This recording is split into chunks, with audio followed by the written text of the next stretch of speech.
Nos encontramos en el Club Náutico de Valencia y estamos restaurando el interior de un barco que es el Picamares. En estos momentos vamos a proceder al barnizado. Ayer estuvimos lijándolo y nada, no solamente nos dedicamos a la madera de interior o de exterior en casa, sino que como veis también hacemos restauraciones en barcos. En algún puesto se queda, que no se queda aquí. Vale. El diario última hora. Y además, si ves que la lijeza es jinete.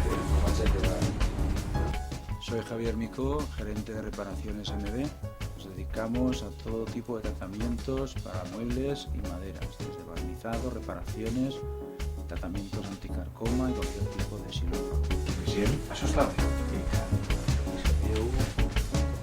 Esta retón de capa, muebles, para crear capa se han donado fondo.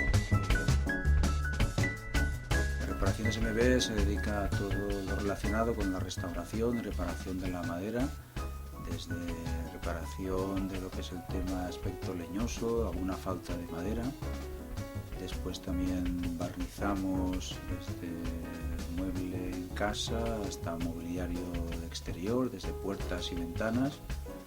Los presupuestos son sin compromiso, los trabajos están garantizados. Somos gente profesional del mueble desde hace más de 20 años.